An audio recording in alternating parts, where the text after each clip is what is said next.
خوبصورت مالشی پٹھان لڑکا۔ ایک وادی کے کنارے ایک چھوٹا سا گاؤں تھا جہاں لوگ سادگی اور محبت سے جیتے تھے، اور اسی گاؤں میں رہتا تھا ایک خوبصورت پٹھان لڑکا جس کا نام شامیر تھا۔ لمبا قد، چوڑے کندھے، سانولی مگر چمکدار رنگت، آنکھوں میں گہری سنجیدگی اور چہرے پر ایک خاموش مسکراہٹ۔ وہ گاؤں میں مالش کرنے کے لیے مشہور تھا۔ لوگ دور دور سے اس کے پاس آتے کیونکہ اس کے ہاتھوں میں ایک عجیب سی شفا تھی، جیسے وہ صرف جسم نہیں بلکہ دل کا درد بھی ہلکا کر دیتا ہے۔ شامیر کم بولنے والا تھا، مگر اس کے انداز میں ایک کشش تھی جو ہر کسی کو اپنی طرف کھینچ لیتی۔ ایک دن شہر سے ایک نوجوان لڑکا گاؤں آیا جس کا نام حمزہ تھا۔ وہ تھکا ہوا، پریشان اور اندر سے ٹوٹا ہوا لگ رہا تھا۔ کسی نے اسے مشورہ دیا کہ شامیر کے پاس جاؤ، وہ تمہیں سکون دے گا۔ حمزہ جب پہلی بار شامیر کے کمرے میں داخل ہوا تو کمرے میں ہلکی روشنی، لوبان کی خوشبو اور باہر بہتی ہوا کی سرسراہٹ ایک عجیب سا ماحول بنا رہی تھی۔ شامیر نے نظر اٹھا کر اسے دیکھا تو اس کی گہری آنکھوں میں ایک لمحے کو جیسے حمزہ کا سارا درد پڑھ لیا۔ وہ آہستہ سے بولا، آؤ تو بیٹھ جاؤ، تمہیں آرام کی ضرورت ہے۔ حمزہ خاموشی سے لیٹ گیا اور شامیر نے اپنے مضبوط مگر نرم ہاتھوں سے اس کے کندھے پر مالش شروع کی۔ جیسے جیسے اس کے ہاتھ حرکت کرتے گئے، حمزہ کے چہرے کی سختی آہستہ آہستہ پگھلنے لگی۔ وہ جو بوجھ وہ اپنے دل میں اٹھائے پہ رہا تھا جیسے ہر لمس کے ساتھ ہلکا ہوتا جا رہا تھا۔ شامیر کی انگلیوں میں ایک عجیب سی گرمی تھی جو جسم کے ساتھ ساتھ روح تک اترتی محسوس ہوتی تھی۔ حمزہ نے آنکھیں بند کر لی اور پہلی بار اسے لگا کہ شاید وہ واقعی سکون پا سکتا ہے۔ دن گزرتے گئے اور حمزہ روز شامیر کے پاس آنے لگا۔ ان دونوں کے درمیان خاموشی میں ایک رشتہ بننے لگا، ایسا رشتہ جس میں الفاظ کی ضرورت نہیں ہوتی، صرف احساس کافی ہوتا ہے۔ شامیر کبھی زیادہ بات نہیں کرتا تھا، مگر اس کی نظریں، اس کا انداز اور اس کے ہاتھوں کا لمس بہت کچھ کہہ جاتا تھا۔ ایک شام جب بارش ہو رہی تھی اور کمرے کی چھت پر بوندوں کی آواز ایک دھن بنا رہی تھی، حمزہ حسب معمول آیا، مگر اس دن وہ پہلے سے زیادہ خاموش تھا۔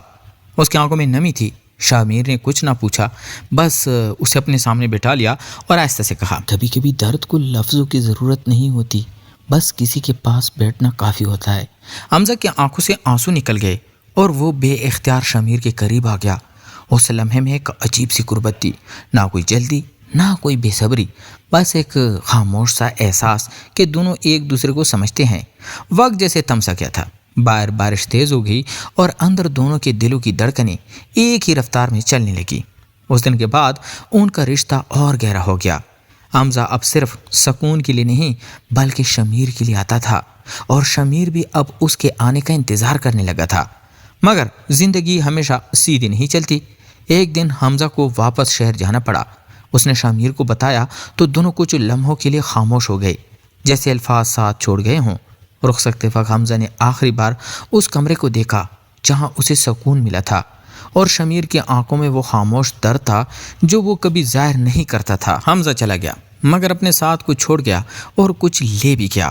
شامیر اب بھی وہی تھا، اسی گاؤں میں، اسی کمرے میں، لوگوں کو سکون دیتا ہوا، مگر اب اس کی آنکھوں میں ایک ہلکی سی اداسی بھی تھی، جیسے کسی نے اس کا دل ایک حصہ اپنے ساتھ لے لیا ہو۔ اور جب وہ بارش ہوتی وہ کھڑکی کے پاس کھڑا ہو کر دور کہیں دیکھتا، جیسے اسے امید ہو کہ شاید ایک دن وہ واپس آئے گا، وہی تھکا ہوا، وہی خاموش، اور پھر وہی سکون تلاش کرتا ہوا۔ اور شاید اس بار وہ صرف سکون ہی نہیں بلکہ اس دل کو بھی واپس لے آئے گا جو کبھی اس وادی میں رہ گیا تھا۔ بارش کی وہی خوشبو، وہی وادی، وہی خاموش کمرہ، مگر اب وقت بدل چکا تھا۔